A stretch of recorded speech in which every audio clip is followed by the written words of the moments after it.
अंदर जैसे 3-4 जनों के खिलाफ ये FIR लॉज है, क्या इस षड्यंत्र के अंदर, इस अपराध के अंदर उनके साथ उसको भी आरोपी बनाया जाएगा यदि कोई और है? नमस्कार, मैं हूं सुरेंद्र सरदाना। आज हमारे साथ मौजूद हैं एडवोकेट वीरेंद्र सिंह भादू।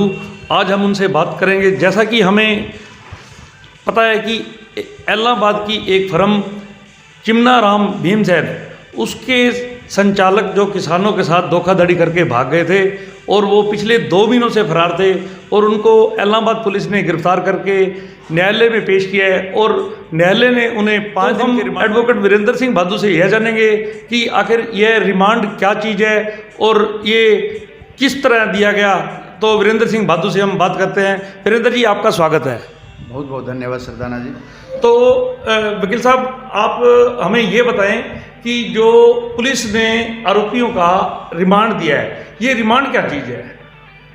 सरदाना जी, कुछ मामले ऐसे होते हैं कॉग्निजेबल और नॉन बेलेबल ऑफेंस की श्रेणी में आते हैं, जिसमें जो अक्यूज्ड होता है उसको कस्टडी में लेके पूछताछ करने की ज़रूरत होती है। तो ऐसी स्थिति में पुलिस जो है आरोपी को गिरफ्तार करके न्यायालय से रिमांड मांगती है, जिसको सीधी भाषा में रिमांड कहते हैं, और उसी को कस्टडी कहते हैं। पुलिस कस्टडी में लेती है रिमांड के द्वारा। और उसके बाद में जो है पुलिस रिमांड लेके आरोपी का, जिस तरह मान लो इस मामले में जो ये FIR नंबर 177 है, ये चिमनाराम भीमसेन फर्म के खिलाफ और उसके प्रोप्राइटर मालिकों के खिलाफ जो दर्ज है, उसमें जो है उन पे आरोप ये है कि उन्होंने किसानों की गेहूं ली और पैसे नहीं दिए और वो लेकर के जो है गेहूं फरार हो गए उसको खुद। इसमें ऐसे मामले जब होते हैं, उनमें आरोपी से पूछताछ करके चीज़ों की रिकवरी करनी होती है। तो ये जो है जब तक पुलिस आरोपी को अपनी कस्टडी में नहीं लेती, तो तब तक जो है इन चीज़ों की रिकवरी नहीं होती, जांच अधूरी रहती है। इसलिए ये न्यायालय से जो है इस तरह रिमांड लेते हैं, आरोपियों की जो है ये कस्टडी लेते हैं। उसमें आरोपियों से फिर पूछताछ की जाती है और आरोपियों से पूछताछ के बाद में फिर आरोपी, जैसे मान लो ये कनक का मामला है, तो फिर ये जहाँ पे उन्होंने कनक आगे ले जाके बेची है या खुर्द-बुर्द की है, तो पुलिस उनको वहाँ पे लेके भी जाएगी। और कनक है या कनक को बेच के इन्होंने पैसे कहीं रख दिए, वो जो उन चीज़ों की भी जो है रिकवरी करेगी, बरामदगी करेगी, ताकि जो केस को है न्यायालय के अंदर प्रूव किया जा सके। वकील साहब, मैं आपसे ये बात पूछना चाहूँगा कि जैसे पुलिस ने गिरफ्तार किया, तो क्या गिरफ्तार करना ही सफिशिएंट नहीं है? उसमें क्या पुलिस इनसे जांच नहीं कर सकती और न्यायालय से ये रिमांड लेना जरूरी? इसके अंदर मैंने आपको पहले भी बताया सरदाना जी, क्योंकि इसके अंदर इन पे आरोप ये है कि इन्होंने किसानों से धोखाधड़ी करके गेहूं ली और उसके बाद में ये जो है अपनी फर्म को, अपनी दुकान को लोक लगा के भाग गए, उनके पैसों का भुगतान नहीं किया। तो अब इसके अंदर जो है कनक की बरामदगी है। यदि इन्होंने कनक बेच दी तो वो पैसे कहाँ पे रखे हैं? क्या इसके अंदर जैसे 3-4 जनों के खिलाफ ये FIR लॉज है, क्या इस षड्यंत्र के अंदर, इस अपराध के अंदर उनके साथ कोई और भी शामिल है? वो भी जो है ये जो है पूछताछ के अंदर सामने आएगा और फिर उसको भी आरोपी बनाया जाएगा यदि कोई और है। और कहाँ पे इन्होंने गेहूं रख रखी है, यदि गेहूं अभी भी इनके पास पड़ी है तो उस गेहूं को बरामद करना, और यदि कहीं पे किसी को बेच दी तो वहाँ पे यदि वहाँ से ये पैसे नहीं लेके आए हैं तो वहाँ से पैसों की रिकवरी करना, यदि इन्होंने कहीं पैसे छुपा रखे हैं तो वहाँ जो है उन पैसों की रिकवरी करना। ये सारे काम जो है बिना पुलिस कस्टडी के जो है नहीं हो सकता। इसलिए जो है रिमांड ज़रूरी है और न्यायालय भी आरोपी का रिमांड वहीं देता है जहाँ पे रिमांड बनता है, जहाँ पे रिमांड की ज़रूरत होती है। तो जैसे पुलिस ने आरोपियों को गिरफ्तार किया, तो कितने समय में ये आरोपियों को न्यायालय के सामने पेश करना होता है, मजिस्ट्रेट के सामने? गिरफ्तारी के बाद, गिरफ्तारी के कितने समय के बाद? जैसे मान लो गिरफ्तार किया जाता है किसी को, तो उसमें 24 घंटे के अंदर अंदर जो है मजिस्ट्रेट के सामने पेश किया जाता है। फिर जैसा मामला होता है, यदि रिमांड लेने की आवश्यकता समझती है पुलिस, तो न्यायालय से रिमांड मांगा जाता है और फिर न्यायालय जो है रिमांड देता है 2, 4 या 5 दिन का।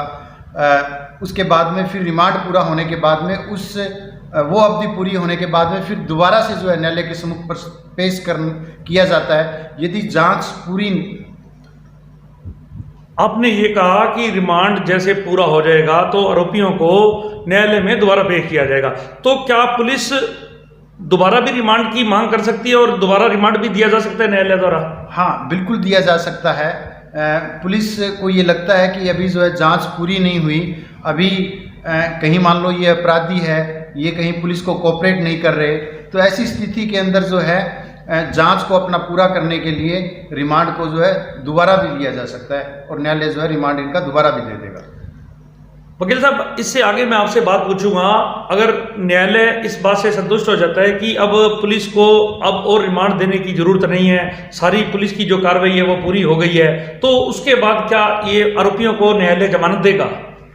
नहीं, जो इस तरह के जो कॉग्निजेबल और नॉन बेलेबल ऑफेंस है, गंभीर प्रकृति के जो आपराधिक षड्यंत्र रच के जहाँ कहीं अपराध किए जाते हैं, वहाँ पे न्यायालय आमतौर पे जो है जुडिशियल कस्टडी में भेज देते हैं, जिसको सीधी आम बोलचाल की भाषा में हम बात करें तो जेल में भेज देते हैं। क्योंकि यदि उनको जमानत अभी तुरंत जमानत मिल जाती है तो ऐसी स्थिति के अंदर केस के जो साक्ष्य हैं, उसके जो गवाह है, प्राथमिक रूप पे वो कहीं ना कहीं प्रभावित होने की संभावना रहती है। तो ऐसी स्थिति में ताकि केस को जो है पूरी सही तरीके से न्यायालय के सम्मुख रख सके और उसके बाद में जो है आरोपियों को सज़ा दिलवाई जा सके, इसलिए जो है उनको जेल में भेजना जरूरी होता है। जैसा कि आपने बताया कि आरोपियों को न्यायालय जुडिशियल भेज देगा या जेल भेज देगा, तो ये कितने लंबे समय तक ये जेल में रहेंगे और कब तक इनकी सजा नहीं कहूँगा मैं, ये इनकी जमानत कब तक होगी? वैसे आमतौर पे जब तक चालान पेश नहीं होता तब तक जमानत नहीं मिलती, क्योंकि इसके अंदर कई बातें होती है। जैसे साक्ष्य की बात है, जैसे उन्होंने कहाँ बेचा, कैसे किया, उसके कोई डॉक्यूमेंट्स है क्या, कहीं इनका कोई कहीं रिकॉर्ड कोई लैपटॉप में पड़ा है क्या, कोई लैपटॉप बरामद करने हैं क्या, वो सारे के सारी ये सारे कुछ ऐसी जो साक्ष्य होते हैं जिनको पूरा का पूरा इकट्ठा करके न्यायालय के अंदर पेश करना होता है। जो सीआरपीसी की धारा 173 है उसके तहत रिपोर्ट पेश करनी होती है, जिसे आम बोलचाल की भाषा में हम चालान कह देते हैं, चालान पेश करना। तो आमतौर पे जो है चालान पेश करने के बाद में ही न्यायालय कहीं ना कहीं जमानत दे सकता है। धन्यवाद वीरेंद्र बहादुर जी। ये हमारे साथ थे एडवोकेट वीरेंद्र बहादुर जी। इन्होंने हमें बहुत ही अच्छे तरीके से बताया कि आखिर रिमांड क्या है और ये क्यों दिया जाता है और इसके बाद की क्या प्रक्रिया है और ये जमानत की क्या प्रक्रिया रहेगी। तो ये था हमारा उस केस को लेकर जिसमें चिमनाराम भीमसेन के संचालक जो किसानों की गेहूं खुर्द बुर्द करके भागे थे और आज पुलिस के पास 5 दिन की न्यायिक हिरासत में है, 5 दिन के पुलिस रिमांड पर रहे हैं और इस रिमांड को लेकर के आज हमने इनसे बात की। बहुत बहुत धन्यवाद वीरेंद्र बहादुर जी। धन्यवाद।